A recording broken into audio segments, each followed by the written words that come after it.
Hello everyone, welcome to my YouTube channel. I am Amreen and the topic under discussion is Indo-Pacific region.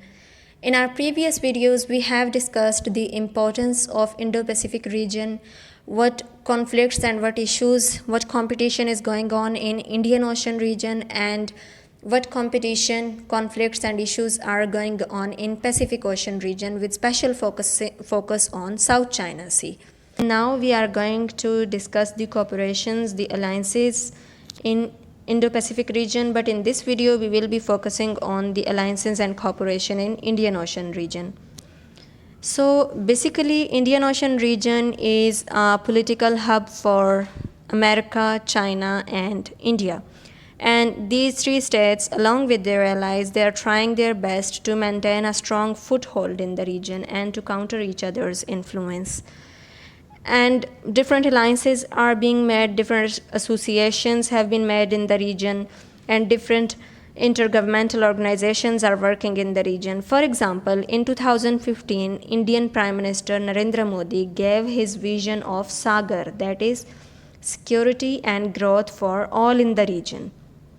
So basically the basic purpose behind this vision was to make strong alliances, to make strong cooperation in the region in order to counter Chinese influence in the region. So one of the Indian newspaper also wrote that Sagar was to counter the Chinese influence in the region. So if we talk about other organizations and other associations working in Indian Ocean region, they include IONS. IONS is Indian Ocean Naval Symposium.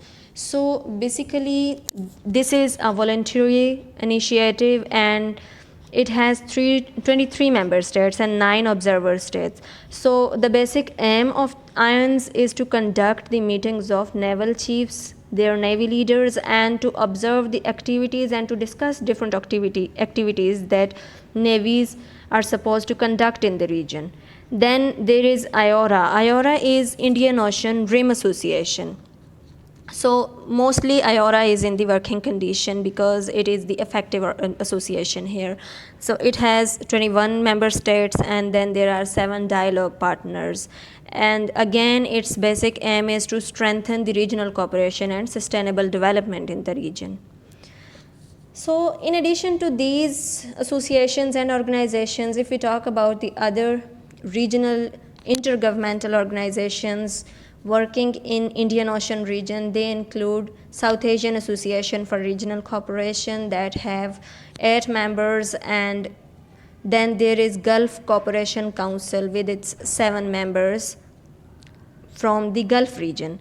So again, there is BEMSTIC. BEMSTIC is basically Bay of Bengal Initiative for Multi-Sectoral Technical and Economic Cooperation. So these all corporations, these all organizations and associations, they are basically working with an objective to enhance the cooperation between the member states. It means the countries, the states, they are trying to make more and more friends in the region in order to make their foothold strong and in order to enjoy influence in the region. So then again, another intergovernmental organization that is working in South African region, that is SADC, that has 15 member states, and it is South African Development Community that basically works for South African nations. And after Galwan Valley incident, India is planning to strengthen maritime alliances in Indian Ocean, as well as we have already discussed the naval exercises that India has conducted along with her allies. So the important thing in Indian Ocean region that is important for the students of competitive examinations, that is Indo-US partnership, and on the other hand Pakistan and China's partnership. So if we talk about Indo-US partnership, different agreements have been signed under the umbrella of Indo-US partnership in order to counter Chinese influence in Indian Ocean region and of course in the Pacific Ocean region. So these agreements signed between the US and India, one of them is LEMOVA. LEMOVA is Logistic Exchange Memorandum of Agreement, and this agreement was signed in 2016. And this, according to this agreement, both countries allowed each other to access each other's military facilities for fueling and logistic support purposes. And another agreement signed between the two states is COMCASA, Communication Compatibility Security Agreement. So basically, this agreement was signed in 2018 and it aimed on sharing military intelligence, and it allowed India to attain precision strike capability. America also helped India to attain nuclear triad capacity by helping to build missiles like Prithvi and Arihant. There is another act that is basically American act, that is CARTSA. So CARTSA is counter American adversaries through sanction acts. So basically, according to this act, the countries, because America has imposed sanctions on Iran, North Korea and Russia, so according to this act, if a country buys a nuclear weapon from North Korea or from Russia, that country may be prone to sanctions from the US. But now, in the shadow of this Indo-US partnership, India is exempt from the sanctions. Now India is not prone to the sanctions from America. So India can buy nuclear weapons or other weapons from Russia.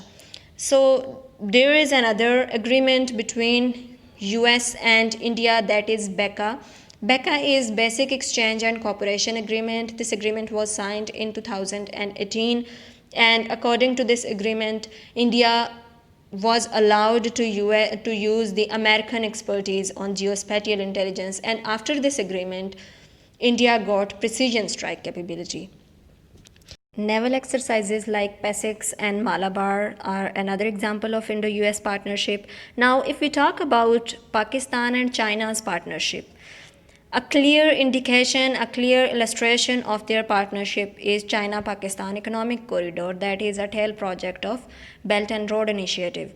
So basically, China-Pakistan Economic Corridor is beneficial for both the states. It is a multi-sectoral project, and China is heavily investing in different sectors in Pakistan, and different roads and energy projects are completed by that. So basically, CPEC is providing a strategic depth to China, and China now can bypass the Strait of Malacca dilemma, and China now can respond to the US gunboat diplomacy.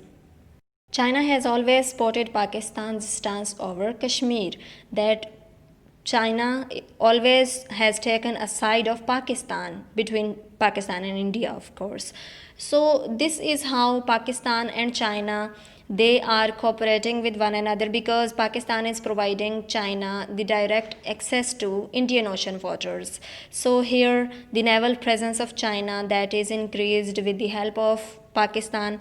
Both the countries, they have conducted multiple naval exercises as well in order to maintain Chinese hegemony. Pakistan, again through China-Pakistan Economic Corridor, is providing China a better and a short route to access the energy-rich Middle East and to access the supermarket of Africa continent, because Chinese goods are in fair demand in African continent. So this is how both the countries, they are cooperating with one another. Now we have discussed the Indo-US partnership in Indian Ocean region and Pakistan-China's partnership in Indian Ocean region. We will be discussing the partnership in Pacific Ocean in our next video. Thank you so much for watching the channel.